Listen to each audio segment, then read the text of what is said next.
میرے ساتھیوں، میری ماں بہنوں، بزرگوں، نوجوانوں، دیکھو یہ دو طبقے ہیں اس ملک میں، خاص طور پر ہمارے شہر میں۔ ملک کی بات ابھی چھوڑتے ہیں، سندھ میں آ جاتے ہیں اور سندھ سے کراچی میں آ جاتے ہیں اور کراچی کے ساتھ ملا لیتے ہیں سندھ کے شہری علاقوں کو، اس لیے کہ سندھ کے دیہی علاقوں کی بات اس لیے نہیں کر رہا کہ وہ بیچارے تو ہماری طرف دیکھتے ہیں دیہی علاقوں کے لوگ کہ شاید شہر سے کوئی انقلاب اٹھے کہ ہمیں بھی ان جاگیردار وڈیروں سے جان چھڑائے، اس لیے کہ ہماری روٹی چھین لی، ہمارے کپڑے چھین لیے، ہمارے مکان چھین لیے، ہم تو ان کے سامنے آواز نہیں اٹھا سکتے، ہمارے اندر تو دم نہیں ہے کہ ان وڈیروں، ان جاگیرداروں کے سامنے ہم اپنی آواز بھی اونچی کر سکیں۔ ہمیں تو یہ جھوٹے مقدمے میں بند کروا دے گا، ہمارے پاس تو نہ میڈیا آتا ہے نہ ہمارے پاس سوشل میڈیا ہے۔ تو سندھ کا دیہی علاقے کا انسان بیچارہ تو مظلوم ہے، وہ تو پسا ہوا ہے، وہ امید لگا کر شہری علاقوں کی طرف دیکھتا ہے، ہماری طرف دیکھتا ہے کہ شاید یہاں سے کوئی ایسا انقلاب اٹھے جو اس جگہ کو بھی ٹھیک کرے اور ان کو بھی آزاد کرائے۔ تو بات میں کرتا ہوں، اس کراچی میں آ جاتے ہیں، دو طبقے ہیں،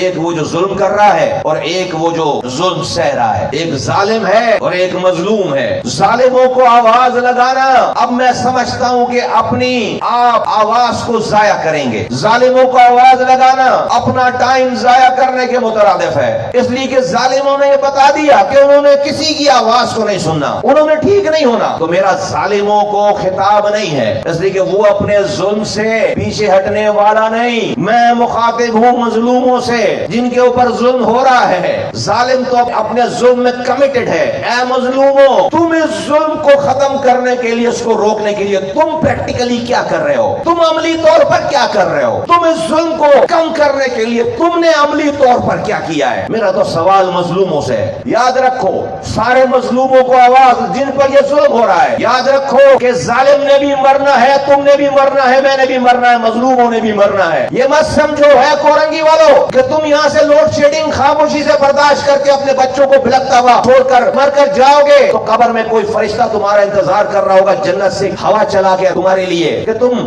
بڑی گرمی برداشت کر کے آئے ہو، خاموشی سے مر کے آئے ہو۔ نہیں نہیں نہیں، ایسا نہیں ہوگا۔ رب سوال کر لے گا کہ اللہ تو موجود تھا، یہ ظالم کا بھی امتحان ہے، مظلوم کا بھی امتحان تھا، ہے یہ دنیا، تجھ پر یہ امتحان ڈالا گیا، تو نے اس امتحان میں اے مظلوم جب تجھ پر یہ ظلم ہو رہا تھا تو تو نے اس ظلم کے خلاف کیا کوشش کی، اور اب یہ پوچھ لے گا کہ تو اگر ذرا سی کوشش کرتا تو میں تیری مدد کے لیے چلا آتا، تو نے تو کوشش ہی نہیں کی، تیری خاموشی سے مر کے آنے کی وجہ سے پیچھے ظالم اور مضبوط ہو گیا۔ آج تک چوکوں پر بیٹھ کر ٹی وی ٹاک شو دیکھ کر حکمرانوں کو گالیاں بک کر بد دعائیں دے کر سو جانے سے صبح کوئی حکمران مرا ہوا ملا ہے؟ صبح کوئی بد دعاؤں سے کوئی حکمران کے کسی کے آنکھ میں بال بھی ٹوٹ کر گرا ہے؟ صبح تک وہ ہماری بد دعاؤں سے اور موٹا مستنڈا ہو جاتا ہے اور لالی آ جاتی ہے اس کے چہرے پر، کیونکہ مظلوم جس پر ظلم ہو رہا ہے وہ کوئی کوشش نہیں کر رہا، کسی معاوضے کے انتظار میں ہے، نہیں آئے گا، آسمان سے فرشتے نہیں اتریں گے۔ یہ ووٹ تم دیتے رہو، تم ایم پی ایم این اے وزیر اعظم بناتے رہو، تم 10,000 دفعہ ملک کا نظام چینج کرتے رہو، اگر یہی رویہ رہا خدا کی قسم ظلم بڑھے گا، ظلم کم نہیں ہوگا۔ اور اس دنیا میں بھی ہم لوڈ شیڈنگ برداشت کر کے جائیں گے اور مرنے کے بعد اس ظلم کو سہنے کا بھی حساب دینا پڑے گا۔ تو میں مظلوموں سے مخاطب ہوں، میرا خطاب یا میری گفتگو یا میرا سبجیکٹ وہ ظالم نہیں ہے، مظلوم ہے۔ اور اس دنیا میں اور اس شہر میں بھی یہ ظلم ظالموں کی وجہ سے نہیں پنپ رہا، مظلوم کی خاموشی کی وجہ سے ظلم پنپ رہا ہے۔ یہ بزدل لوگ ہیں، یہ ظالم بزدل لوگ ہیں، جس دن مظلوم کھڑا ہو گیا، ایک ہو گیا، یہ گر جائیں گے، ٹوٹ جائیں گے، تباہ برباد ہو جائیں گے۔ لیکن خاموشی سے ہم ایک ایک کر کے مرتے چلے جا رہے ہیں اور سمجھ رہے ہیں کہ آگ ہمارے گھر پر نہیں لگے گی، لگ رہی ہے۔ تو اللہ تعالیٰ نے یہ دنیا ہمارے لیے امتحان بنائی ہے، اور اللہ تعالیٰ نے یہ دنیا بنانے کے بعد تمہیں اور ہمیں یہ بتا دیا کہ وہ ہم سے کیا چاہتا ہے۔ اللہ قرآن میں فرما رہے ہیں وَمَا خَلَقْتُ الْجِنَّ وَالْإِنسَ إِلَّا لِيَعْبُدُونَ، اور میں نے جنوں کو اور انسانوں کو اس لیے پیدا کیا کہ وہ میری عبادت کریں۔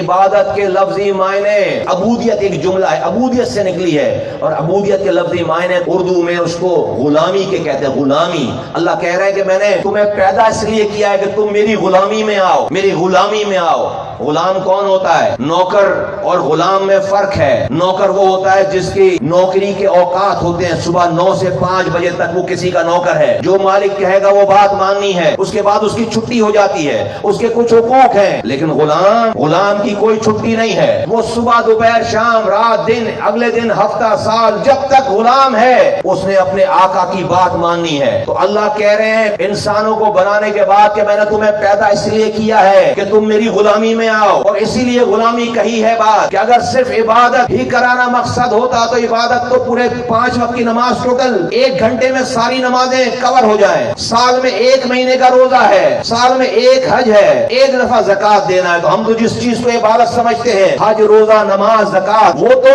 24 گھنٹے نہیں ہے. رب کہہ رہا ہے میں نے پیدا اس لیے کیا کہ ہر وقت تم عبادت میں رہو, یعنی کہ میری غلامی میں رہو. تو مقصد پتہ یہ چلتا ہے کہ اگر آج اس دنیا میں جو بھی زندہ ہے انسان ہے وہ اللہ کا غلام ہے, اور جو اپنے حدود سے تجاوز کر رہا ہے وہ اللہ کی غلامی سے بغاوت کر رہا ہے. اس ملک کا حکمران بھی غلام ہے رب کا, اس ملک کا ووٹر بھی غلام ہے رب کا, اس ملک کا مولوی بھی غلام ہے رب کا, اس ملک کا ڈاکٹر بھی انجینئر بھی غلام ہے رب کا, اس ملک کا بیوروکریٹ بھی غلام ہے, اس ملک کا جج بھی غلام ہے رب کا, اس ملک کا پولیس والا بھی غلام ہے رب کا. ہر کسی کو رب نے اپنی جگہ پہ رکھ کر اپنی غلامی اس کے دائرہ کار بتا دیا کہ اس دائرہ کار میں رہ کر کام کر جو میں نے بتایا, جیسے آقا نے بتایا غلاموں کی طرح وہی کر جو میں نے کہا ہے. جہاں جو اپنے حد سے تجاوز کرے گا اس نے آقا کی غلامی میں بغاوت کر دی. اور یہ جو معاشرہ آج تباہ برباد ہے یہ ان سارے غلاموں کی جو کہ اپنے اپنے عہدے پر ہیں ان کی بغاوت کی وجہ سے ہے. یہ حکمران, یہ عدلیہ,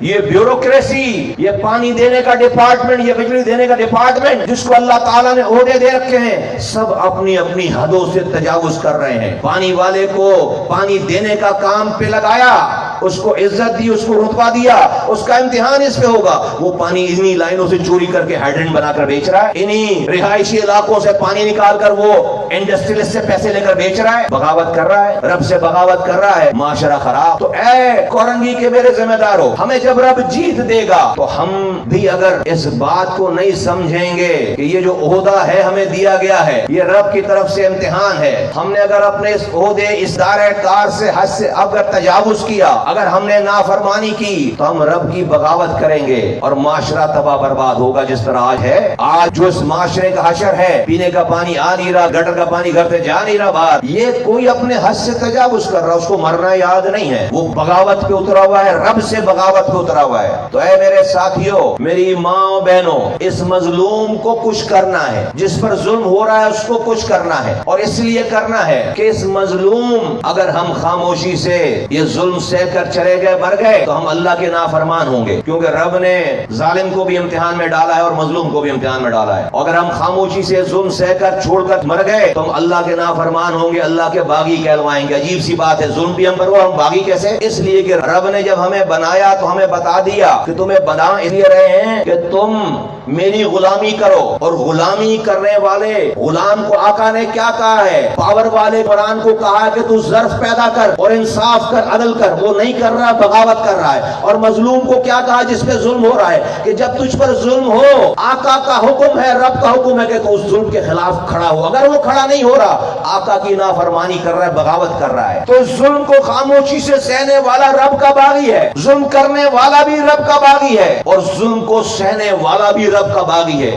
اللہ تعالیٰ نے جب اس کو اختیار دیا ہے تو اس کو یہ دائرہ کار دے دیا کہ تو انصاف کرنا نہیں کر رہا, بغاوت کر رہا ہے, اور تم پر جب وہ ظلم کر رہا ہے تمہیں یہ حکم دیا ہے کہ تم اس ظلم کے خلاف کھڑے ہو. یہ تمہارا امتحان ہے, تم پر یہ ظلم مٹ جائے گا, ظلم تم کھڑے ہو. تم اگر خاموشی سے مر رہے ہو تم بھی باغی ہو, تم بھی رب کے باغی ہو. ہم نے اس بات کو اگر سمجھ لیا, خدا کی قسم اس جہنم جیسی دنیا کو ہم جنت بنا کر مریں گے انشاءاللہ تعالی. اور ہم نے اس بات کو سمجھ لیا تو اس کوشش کے سلے میں یہ دنیا بھی جنت ہوگی اور آگے بھی جنت ملے گی. لیکن اگر ہم نے اس بات کو نہیں سمجھا, صرف جیت کے چکر میں لگے رہے تو ہم جیت کے بھی ناکام ہو جائیں گے, ہم بھی ظلم کریں گے خدا نخواستہ.